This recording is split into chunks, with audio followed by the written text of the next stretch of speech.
So ನನ್ನ ಜೊತೆ ನೀವೆಲ್ಲರೂ ಒಂದು ಸರಿ ಕಾಲ ಭೈರವ ಅಂದ್ರಿ. ನಡೆ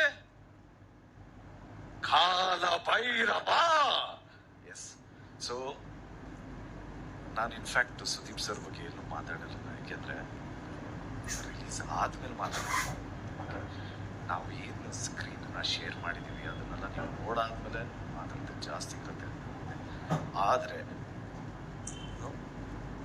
ನಮ್ಮ ಸೀನಿಯರ್ ಆಕ್ಟರ್ಸ್ ಇಂದ ಏನ್ ಕಲಿತೆ ಅಂತ ಅದನ್ನ ನಾನು ಶೇರ್ ಮಾಡ್ತೀನಿ. ಸುದೀಪ್ ಸರ್ ಇಂದ ನಾನು ಏನ್ ಕಲಿತೆ ಅಂದ್ರೆ, ಒಂದು ಸೀನ್ ಆಯ್ತು. ಒಂದು ಸೀನ್ ಆಗಿದ ತಕ್ಷಣ ಇಡೀ ಎಂಟೈರ್ ಸೆಟ್ ಚಪ್ಪಾಳೆ ಹೊಡೆದ್ರು. ಚಪ್ಪಾಳೆ ಹೊಡೆದಿದ ತಕ್ಷಣ ಅವ್ರ ರಿಯಾಕ್ಷನ್ ಏನಾಯ್ತು ಅಂತ, okay thank you, next shot ಯಾದಮ್ಮ. ಸೊ ಇದರಿಂದ ನಾನೇನು ಕಲ್ತಿದ್ದು ಅಂದ್ರೆ, ಅಷ್ಟು ಜೀವನದಲ್ಲಿ ಅಷ್ಟು ಸಕ್ಸಸ್ ನೋಡಿದ್ರು, ಅಷ್ಟು ಅಪ್ಸ್ ಅಂಡ್ ಡೌನ್ಸ್ ನೋಡಿದ್ರು. ಫಸ್ಟ್ ಆಫ್ ಆಲ್ ಅವ್ರುಗಳ ತಲೆನಿಂದ ಅದನ್ನ ನಾವು ಕಲಿಬೇಕು. ಸೊ ಬೇಸಿಕ್ಕು ನಾನು ಸುದೀಪ್ ಸರಿಂದ ಕಲಿತಿದ್ದು. ಅಫ್ಕೋರ್ಸ್ ಕೆಲವು ಶಿಸ್ತವಕ್ಕೆ ನಾವು ಎಲ್ಲರೂ ನಿಜವಾಗ್ಲೂ ಒಂದು ಚಪ್ಪಾಳೆ ಹೊಡಿಬೇಕು. ಯಾಕೆಂದರೆ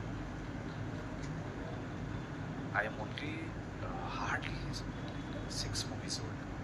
ಸೊ ಕೇಳಿದ ತಕ್ಷಣ ನಾವು ಈ ಫಂಕ್ಷನ್ ಅಷ್ಟೇ, ಸರ್ ನೀವು ಬಂದರೆ ಇಟ್ ರಿಯಲಿ ಹೆಲ್ಪ್ಫುಲ್ ಅನ್ನೋದಕ್ಕೆ through I will be there. But ಅಂದ್ಬಿಟ್ಟು ಏನೋ ಒಂದು ಹೇಳಿದ್ರು, ಅದನ್ನು ಸರಿ ಕಂಟಿನ್ಯೂ ಮಾಡಿದ್ರೆ ಚೆನ್ನಾಗಿರುತ್ತೆ. And also thank you so much sir, means a lot.